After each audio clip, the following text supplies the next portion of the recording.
উপর। একজন মনোয়ার হোসেন ডিপজলকে নিয়ে কথা বলতে গেলে অনেক বিষয় এসে যায়। প্রথমে দেখতে হবে সে তার প্রথম পরিচয় হচ্ছে একজন শিল্পী, তারপরে আরো অন্যান্য বিষয়বস্তু তার নামের পাশে আসে, যেমন পরিচালক, প্রযোজক, পরিবেশক, প্রদর্শক। এখন বাংলাদেশ চলচ্চিত্র শিল্পে বর্তমানে যে বিষয়বস্তুগুলো নিয়ে আমরা শঙ্কিত, সেই জিনিসগুলো আমাদের ইন্ডাস্ট্রিতে এখন প্রতিনিয়ত দেখা যায়। সেই মুহূর্তে একজন মনোয়ার হোসেন ডিপজলের ভূমিকা অনেক বিশাল। কারণ আজকে নতুন কিছু না, শিল্পী সমিতির নির্বাচনে সে সেক্রেটারি পোস্টে নির্বাচন করলো, এটা কিন্তু আমার কাছে মুখ্য ব্যাপার না। আমার প্রশ্ন হচ্ছে যে এই মনোয়ার হোসেন ডিপজল বছরের অলমোস্ট সারা বছরেই এই ইন্ডাস্ট্রিতে যে ধরনের তার অবদান, কিংবা সে যেভাবে গরিব দুঃখী মানুষের পাশে এসে দাঁড়ায়, সে বিভিন্ন অকেশনগুলোতে, যেমন আমাদের পিকনিক টিকনিক এইসব বিষয়গুলোতেও চমৎকারভাবে কন্ট্রিবিউশন তার আছে। আমার কথা হচ্ছে যে এই মুহূর্তে মনোয়ার হোসেন ডিপজল কি করবেন? শিল্পী সমিতির নির্বাচন হয়েছে, নির্বাচন শেষ, আবার যদি সবাই ঘরে চলে যায়, তাইলে কিন্তু ইন্ডাস্ট্রি এখন যেখানে অবস্থান করছে এই জায়গা থেকে একটু অন্তত অক্সিজেন পাবে না। আমি মনে করি যে ডিপজল সাহেব চাইলে, যদি মনে করি ইলেকশনের জন্য উনি যেভাবে উদ্গ্রীব হয়েছেন, সমস্ত ইন্ডাস্ট্রি নিয়ে এখন তাকে ভাবতে হবে। একজন শিল্পী সমিতির সেক্রেটারি হিসাবে বলছি না, একজন চলচ্চিত্র ব্যক্তিত্ব হিসাবেও এখন যে মানে বলতে গেলে প্রোডাকশন এরিয়া একেবারে কিছুই হচ্ছে। আপনার শিল্পী সমিতিটা একটু পরিবর্তন আসবে মনে করতেছেন, বা সেটা শিল্পী সমিতি নিয়ে আসলে আমাদের কোনো এইরকম কোনো বিষয় না। শিল্পী সমিতির একটা নির্বাচনকে কেন্দ্র করে আবার কি পরিবর্তন আসবে, সামগ্রিকভাবে ইন্ডাস্ট্রিকে নিয়ে ভাবতে হবে।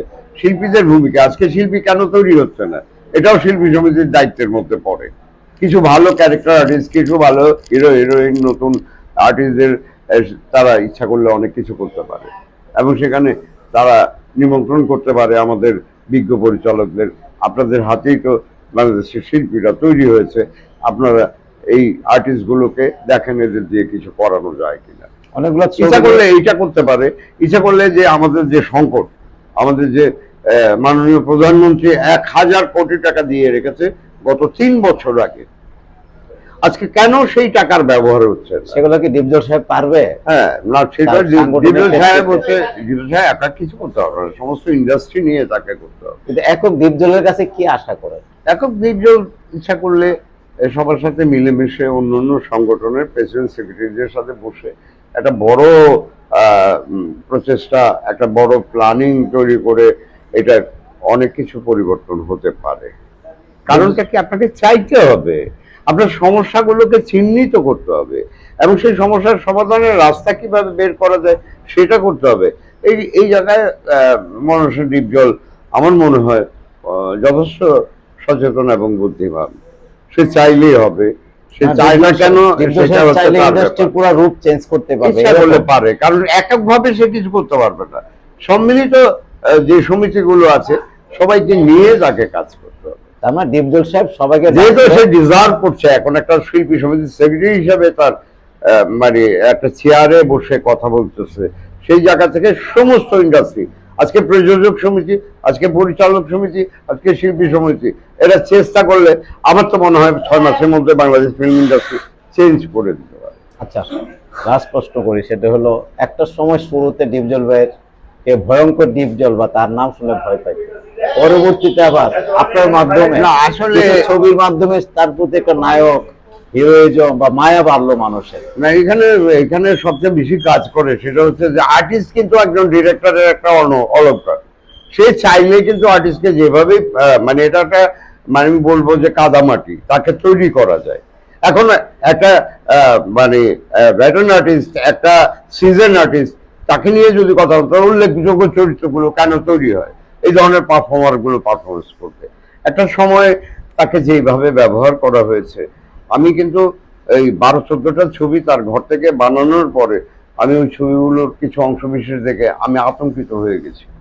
এবং এই যে পিরিয়ডটা গেছে, এটা যুদ্ধ আমি করেছি প্রতিনিয়ত। এ বাদল যাবে না ছেড়ে, ভুল নেব না, স্বপ্নের বাসর, এই যে অশ্লীলতার একটা যুগ, সেই সময় ইন্ডাস্ট্রি কিভাবে তাকে অপব্যবহার করেছিল। আর এখন যেটা, এই যে 2006 সালে তার ঘর থেকে যে ছবিগুলো হয়েছে, 400 কোটি টাকার কাবিট, এই মায়ের হাতে ছবিগুলো বেহেশতের চাবি। দেখার পরে মানুষ দেখলাম যে জিদ্দুল কাঁদলে মানুষ কাঁদে। হ্যাঁ, তো সেখানে ডিপজল সাহেবের অনেক বড় ভূমিকা আছে। এখানে তো আপনার ভূমিকাও তো তার অনেক বড়। জনপ্রিয়তাটা বুঝতে হবে, সে নিজেও জানে না ডিপজল সে কাঁদে, কতটা দর্শক জনপ্রিয়। কাঁদে, এর পিছনে তো নেপথ্যে তো আপনার ভূমিকাটা অনেক বড়। এটা কি আপনি মানেন কি? না, আমি যেটা কারণ আপনার আগেও তো উনি ভয়ানক ভাবে মানুষের কাছে পরিচিত ছিল। না, সেটা আসলে এটা ভয়ানক ভাবে মানুষ যেটা ফিল করে, আসলে ডিপজলের মতো এত নরম মনের একজন মানুষ আমি যেটা বিগত 15-20 বছর দেখেছি, তার প্রচন্ড একটা সুন্দর মনের একজন মানুষ। মানুষ ভুল ব্যাখ্যা করে, এগুলো ভুল। আমি মিথ্যাকে কখনোই প্রশ্রয় দিইনি, আমি মিথ্যাচার পছন্দও করি না। যেখানে মনে হচ্ছে ডিপজল ফিল্মের যে নায়ক নায়িকারা যেভাবে কাজ করে, ঠিক তার অ্যাগেনস্টে একজন খলনায়ক থাকে, সেই খলনায়ক হিসেবে তাকে যেভাবে প্রেজেন্টেশন করেছে ঢাকা ইন্ডাস্ট্রি, এটা এখানে তার দোষ দিয়ে কি লাভ?